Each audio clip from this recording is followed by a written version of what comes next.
स्वागत है दोस्तों आपका एक बार फिर स्मार्ट केमिस्ट्री यूट्यूब चैनल पे। तो आज के इस लेक्चर में हम डिस्कस करने वाले हैं एक नियम रिएक्शन कर्टियस रीअरेंजमेंट के बारे में। तो चलिए जानते हैं कि कर्टियस रीअरेंजमेंट है जो होता क्या है, उसकी मैकेनिज्म क्या होती है, उसके अंदर प्रोडक्ट क्या बनता है।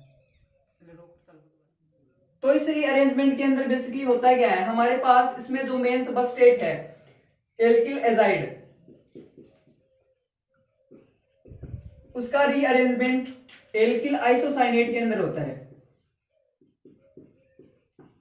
एल्किल आइसोसाइनेट के अंदर होता है। यही अपना जो कर्टियस रीअरेंजमेंट है वो होता है। तो चलिए बात करते हैं रिएक्शन की, उसके बाद में बात करेंगे हम मैकेनिज्म की। जैसे मेरे पास ये कोई एसिल एजाइड है, जैसे ये मेरे पास एसिल एजाइड है,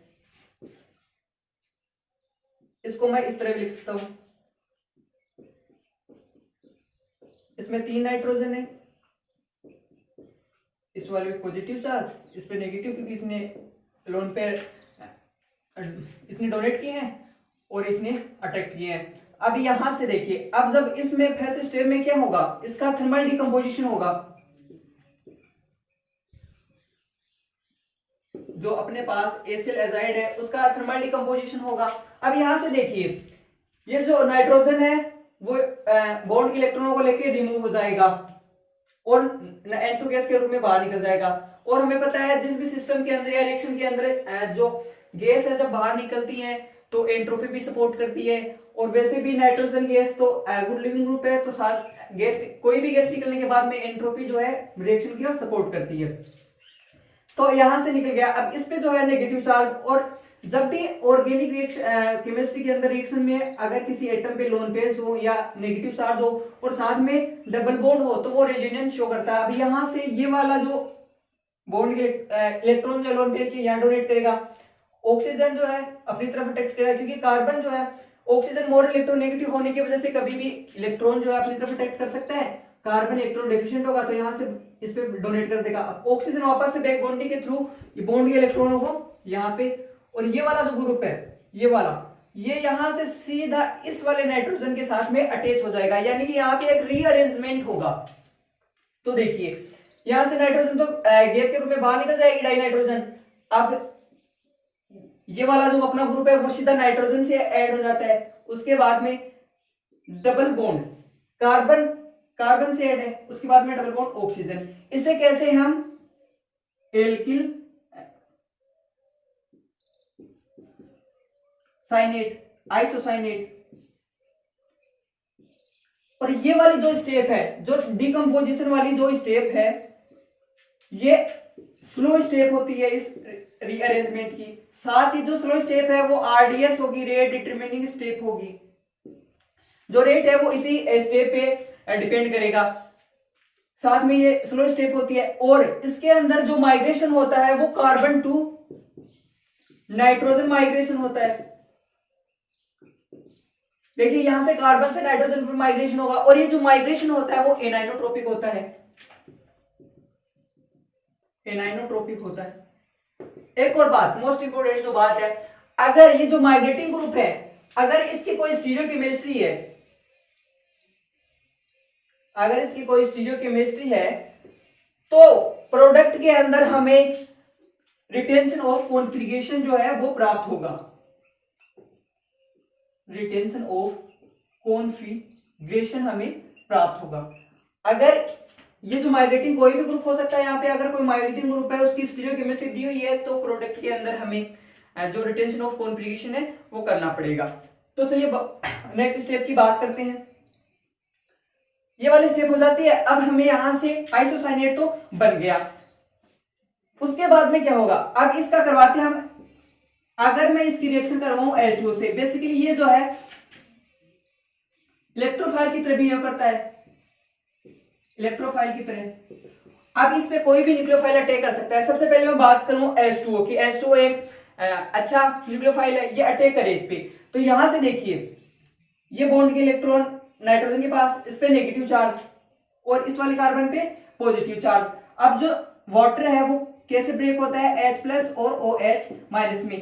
तो H+ जो है वो नेगेटिव चार्ज के साथ और जो नेगेटिव है वो पॉजिटिव के साथ ऐड हो जाता है। तो हमारे पास बनता क्या है, यहां से नाइट्रोजन पे हाइड्रोजन ऐड हो गया और इस वाले कार्बन पे ये वाला ग्रुप ऐड हो जाता है। अब हमारे पास इस वाली स्पीशीज का फॉर्मेशन हो जाता है। इसे हम कहते हैं कार्बेमिक एसिड, कार्ब एसिड कहते हैं इसे, कार्ब एसिड। अब यहां से हमें ये वाला जो CO2 है इसे रिमूव करना है। और अभी मैंने बताया कि जब भी किसी सिस्टम से जो गैस है वो रिमूव होती है तो एंट्रोपी भी उसका सपोर्ट करती है और इजीली रिमूव हो जाती है। अब यहां से हमारे पास CO2 जो है वो रिमूव हो जाती है और हमारे पास बचा क्या, CH3N। नाइट्रोजन के पास में पहले से एक हाइड्रोजन था, एक ये वाला अटैच हो जाएगा NH2, यानी कि एक जो कम कार्बन एटम वाला एमीन है वो हमारे पास से प्राप्त होता है, मेथिल एमीन, जो कि प्राइमरी एमीन है। तो इस रिएक्शन के अंदर जब हम आइसोसाइनेट पे किसी भी इलेक्ट्रोफाइल का अटैक करवाते हैं, अगर H2O का अटैक करवाते हैं तो 1 डिग्री एमीन होती है। तो इस प्रकार से हमें एमीन के प्रिपरेशन के लिए भी एक अच्छा मेथड है, कर्टियस जो रीअरेंजमेंट है वो एक अच्छा मेथड है। ये तो बात हो जाती है कब, जब मैं रिएक्शन कर रहा हूं, इलेक्ट्रोफाइल कौन सा लूं, वाटर। अगर वाटर की जगह मैं कोई दूसरा लेता हूं तो देखिए, जैसे ये आइसोसाइनेट है, अगर मैं हमें दे दिया गया है एल्कोहल, एल्कोहल का जब मैं अटैक करवाता हूं तो देखिए कैसे होगा। यहां पे नेगेटिव चार्ज, यहां पे पॉजिटिव चार्ज। अब इस पे क्या होगा, ये ऐसे ब्रेक होगा, इस पे प्लस इस पे नेगेटिव, और जो पॉजिटिव वाला है वो नेगेटिव वाले के साथ, नेगेटिव वाला पॉजिटिव वाले के साथ ऐड हो जाएगा। तो देखिए हमारे पास बनता क्या है, CH3, नाइट्रोजन पे फिर से हाइड्रोजन ऐड हो गया और उसके बाद में कार्बन, इस पे OR। ये वाला जो है स्टेबल प्रोडक्ट है, हम ये जानते हैं। तो इसमें से कोई भी CO2 जो है वो रिमूव नहीं होगी, इसे हम कहते हैं कार्ब एमिट, यानी कि एसिड होगा। ये कार्ब एसिड है, ये इसका एसिड होगा कार्ब एमिट, इसका फॉर्मेशन हो जाता है। यानी कि अगर हम न्यूक्लियोफाइल के रूप में एल्कोहल का अटैक करवाते हैं तो हमारे पास में कार्ब एमिट का फॉर्मेशन हो जाता है। अगर इसकी जगह मैं अगर वाटर भी ना लूं, एल्कोहल भी ना लूं, अगर कोई दूसरा लूं जैसे, तो हमारे पास किसका फॉर्मेशन होगा। अगर मैं 1 डिग्री एमिन ले लेता हूं या फिर एमिन ले लेता हूं या अमोनिया ले लेता हूं तो देखिए किसका फॉर्मेशन हो जाता है। जैसे यहां करवा देते हैं, एक बार आप लोग इसका स्क्रीनशॉट ले लीजिए, फिर मैं आपको नेक्स्ट स्टेप बताता हूं। लिया, तो अब देखिए यहां से अगर मैं, ये मेरे पास एमीन है, ये पॉजिटिव, ये नेगेटिव। अब यहां से फिर से पॉजिटिव वाले के पास नेगेटिव और नेगेटिव वाले के पास पॉजिटिव स्पीशीज ऐड कर देते हैं। तो देखिए किसका फॉर्मेशन होता है, इस पे प्लस, इस पे NHR और इसके बाद ये। तो यहां पे मेरे पास substituted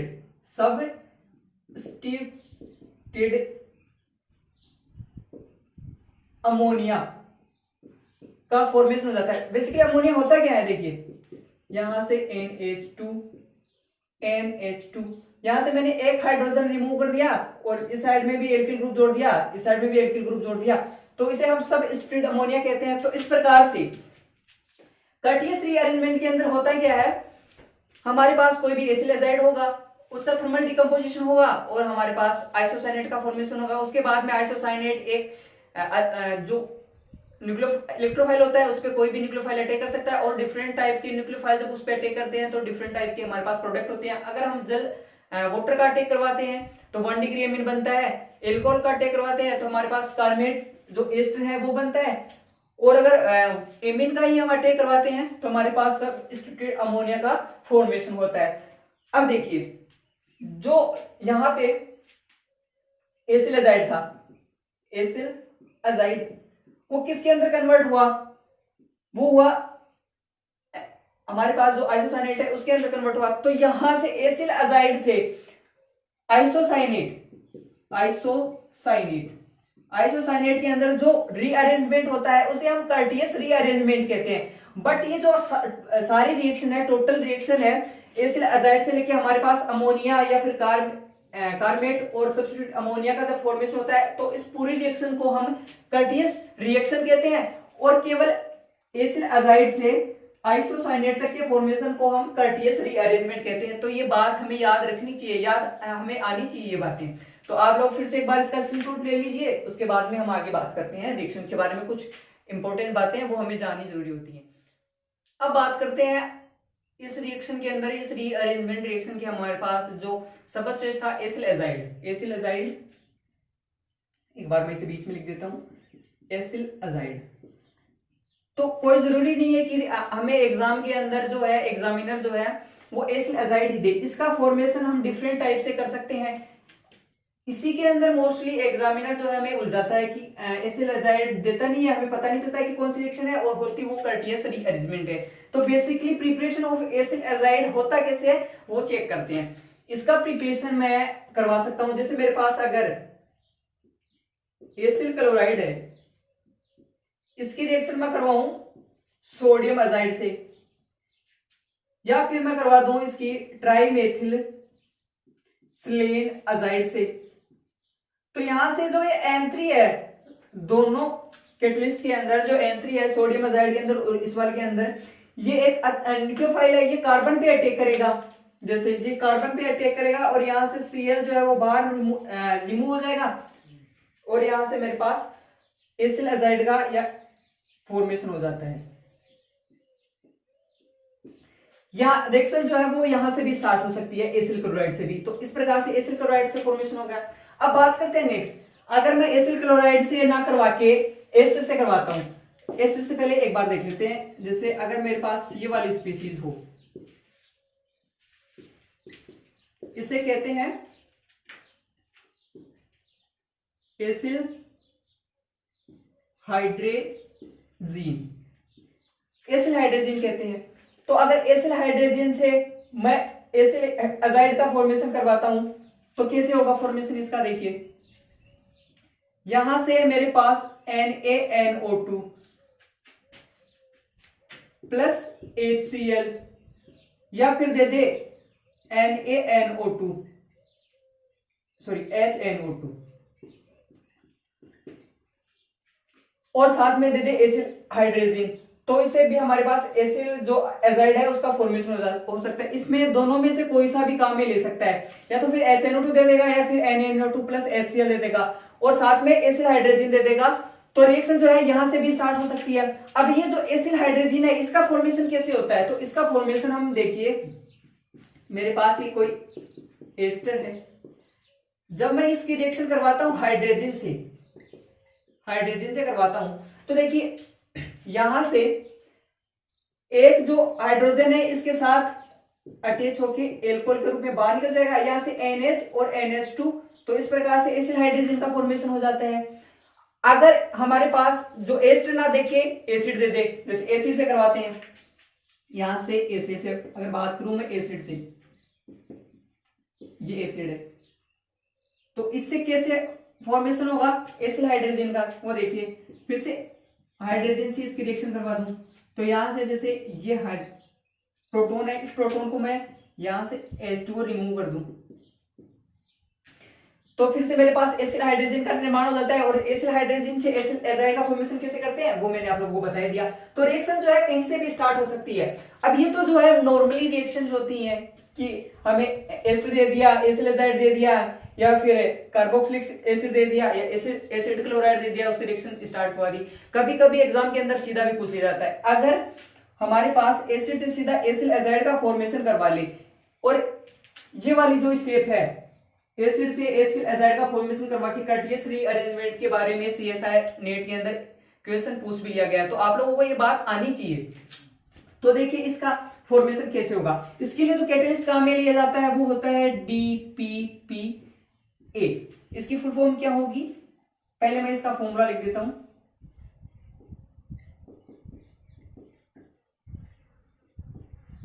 diphenyl phosphoryl azide. Structure यहां से ये जो है फेनिल ग्रुप है, यहां से अगर आगे और भी समझना चाहो इसको, तो ये लिख सकते हैं।